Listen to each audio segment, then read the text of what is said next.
Okay, so atong text diri magkita sa 2 Peter chapter 1 verses 5 unto 9.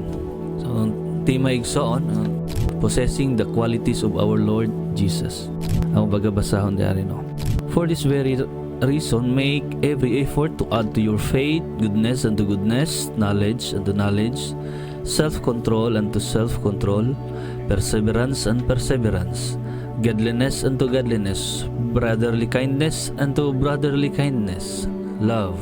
For if you possess these qualities in increasing measure, they will keep you from being ineffective and unproductive in your knowledge of our Lord Jesus Christ. But if anyone does not have them, he is nearsighted and blind, and has forgotten that he has been cleansed from his past sins.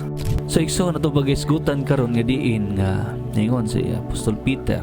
Diin nga atong idungag kini sa pagtuo, no? Make every effort to add your faith, no? Kini idungag nato na sa tong pagtuigson nga diin nga anaa naman, no? Naata sa kinabuhi nga diin kita nangalagad nga na sa Ginoo. Ato kining idungag kini nga qualities atong kinabuhi, no? No nga diin ang qualities ang kinaiya kinabuhi nga diin nga atong ikinabuhi, no? Ang kinabuhi ni Hesukristo nga diin kita nga sumusunod ni Kristo Jesus, nag-alagad, nagtuo di akan Jesus Christ. Ato kining idungag sa pagtuo mao ni siyang idungag igsoon kining godliness unto godliness, no? So ako ni siyang specify, no? Dili na ako naingon nga taason gayo. So i-specify na ko ni siya godliness pa ang pagkamaayo. So ako i-define about goodness kay ang goodness naman gud ang goodness o kindness dari medyo kung tan-aw na to siya sa meaning is magmera medyo na say same meaning. So ato ni siya i-define is goodness, the quality of being good morally good.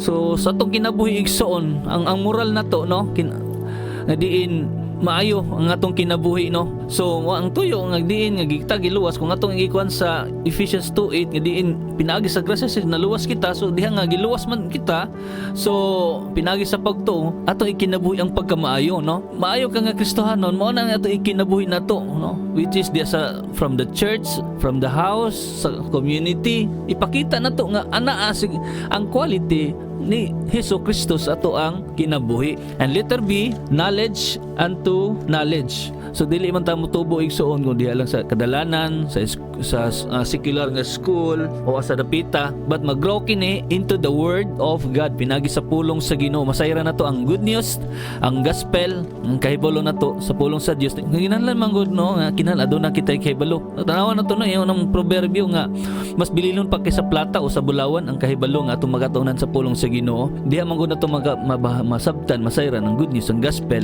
ang kamatuoran sa Biblia.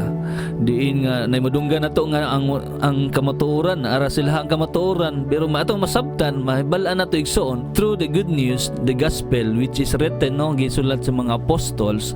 Diin ang kinabuhi ni Kristo Jesus nga siya Dios, gamhanan siya nga Dios, namatay siya di sa cross, nabuhi ug nabanhaw, ug diin nga naghatag siya kaluwasan sa tanan nga mituo miila nga siya Dios, midawat di kang Ginoong Hesukristo. Gatong masayran to na ang kahibalo, no, which is the good news, the gospel nga diin nga si Jesus Christ Dios siya nga gamhanan. And letter C, self-control ng pagpugong sa kaugalingon. Kung tanawon bitaw nato sa kuano, imong ikuan ba? Imong imo siyang iwan by one sa Book of Galatians chapter 5 verse 20. Pinakalas ang self-control no sa bunga sa espiritu. Ang pagpugong magud sa kaugalingon kay nagipanahon gyud ang tao, di gid kapugong, no. Pasalamat lang ta sa Ginoo na ang Espiritu Santo na magdikta sa mga atuwa magpahinom. Oy, ayaw tama na imurag dili na siya maayo.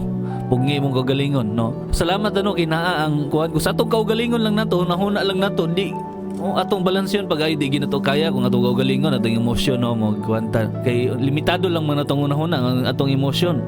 Dili na to control, di na to makaya atong emosyon. So makontrol kini siya, mabuhat kini pinagi sa Espiritu Santo nga diin nga siya pamuhat, magatudlo nga diin nga magapugong sa atong kaugalingon how to live patience, no, sa pagkinabuhi nga maging mas pasensyahon, no. Tanawar ko ng tao kulang og pagpugong sa ugalingon sama sa syudad ang bungbong nga mabroken, mabuak, mabungkag.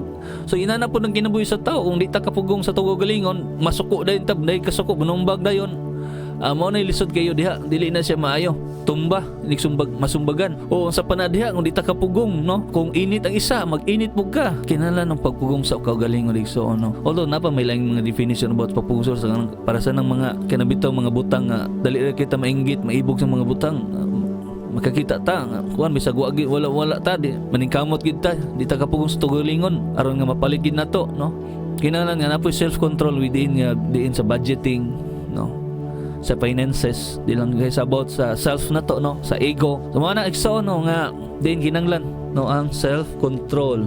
And letter D, perseverance. Magkinaon sa mga natong kinabuhi igsoon in any area sa tong kinabuhi, di man gid nato man lahi-lahi man gyud og ang area ang kinabuhi sa tawo, no? Diin siyang ginasagubang, ginang sa pagpangalagan niya kinahanglan lang kita og lahutay, no? Lahutay lang kita kini nagmark kini siya nga diin nagasubay kita sa dalan nga paingon sa kinabuhi nga walay katapusan. Mabitaw na nga si Jesus Christ ingon siya, I am the way.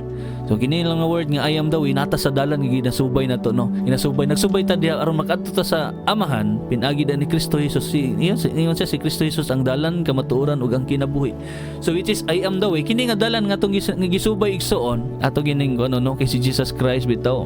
Namon si mga namo perseverance nga gibuhat niya diin nga mun santang nga napa siya sa kalibutan, ganto siya gilutos siya anto nabot sa panabot nga gilansang siya sa cross, no, which is nga aron nga ang pag-sacrifice niya adunay value, no. Kung sa may imong gisagubang nga ang mga problema mo produce ka ng perseverance lahutay sa imong pagpangalagad nga diin makabot nato, no, ang gisaad sa Ginoo diin makalahutay kita. Letter E, godliness unto godliness. Ang pagka Diyos nun. But godliness has value. Ang pagka Diyos nun, ano daw po siya value? For all things, pasabot sa tanang butang, holding promise for both the present life and the life to come. Tanawan na to, no? But godliness has value for all things. Pasabot sa tanang butang nga naghawid na sa mga saad diha, no, diin sa present life man and the life to come. Sa karon nga buhi pa kita og sa moabot pagid nga kinabuhi kining kinabuhi nga saad sa Ginoo nga diin nga kinabuhi nga walay katapusan. The present life na to igsoon aduna na siya value sa tanang mga butang, no, nga diin ang atong pagka-Dios nun, no. Ang promise sa Ginoo sa mga promise sa Ginoo, sa promise kung panalanginan ka ang kaluoy sa Ginoo, ang promise sa Ginoo ang kaluyan ka, promise sa Ginoo nga igang higugmaon ka niya, no. Dili sa maghawid ka na siya igsoon, no, ang pagka-Dios no na to. So mga po na siya mga napo na siya value. Kindness, the quality of being friendly, generous and considerate. So katong goodness and kindness, kining ang kindness man gud ang pagkamaayo, ang pagkabuutan nga usa ka quality nga diin mahigalaon, manggihatagon ug masinabtanon, no, considerate, masinabtanon. Importante na sa tao nga masinabtanon, kinahanglan nga sabton pud nimo ang tao, mabito na ang kindness sabton nimo siya kung unsa siya nga klase nga tao, imo siya sabton, dawaton nimo siya labi na kao igsuon mo sa pagtuo o sa panimalay, igsuon mo sa unod sa dugo, which is nga kinahanglan ng kindness, no? Magsinabtanay and then maghigalaay kining pagkamahilag higalaon og pagkamanggihatagon, no? So kini nga bunga igsuon ako lang po niikuan diya ang love, no, kindness and love. Expound the love, no, ining love nga gisgutan nga the greatest commandment.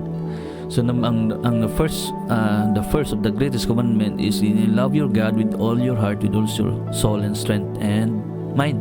And then ikaduha is love your neighbor as yourself, which is kini. And then nilapod to sa fruit of the spirit is number 1 is love. Ang ginahanglan igsoon nga nganong gisgutan man nato ning i-possess nato ni siya. King ano man sa kinabuhi man gud nato igsoon basin ang atong pagka-Kristohanon, pagpangalagad nato sa Ginoo, nakalimot na ta nga Kristohanon day kita. Nakalimot day kita nga gigiluwas kita sa Ginoo, basin nakalimot kita nga nangalagad kita sa Ginoo o diin nga ang atong diin nga humanatag ipasaylo sa Ginoo, basin nakalimot kita kamo nga gipasaylo na di kamo sa Ginoo, wala naman ninyo na gipossess kining quality ni Jesus Christ, kining goodness unto goodness, knowledge unto knowledge, self-control unto self-control, perseverance unto perseverance, godliness unto godliness, brotherly kindness unto brotherly kindness, love. Babitaw na nga ingon sa Apostol Peter, basin nakalimot mo. Hanap naman siguro inyong mata, siguro nangabuta naman siguro mo. Nga diin human naman mo gipasay, nakalimot mo nga gipasaylo na kamo ni Ginoong Hesukristo, no? And has forgotten that He has been cleansed. Gihiluan na kamo sa inyong mga sala ninyo sa tong kaniadto. Nganong magbuhat man gyapon mo og dili maayo. Babitaw na kinahanglan nato buhaton ang maayo. Nga diin nga aron nga ang atong ang pagkatinawag, no? Ang atong pagkitanaw pagka pinili kita nga diin nga mahimo nga anak sa Dios, katawan sa Ginoo, basin nalimdan na nato, no?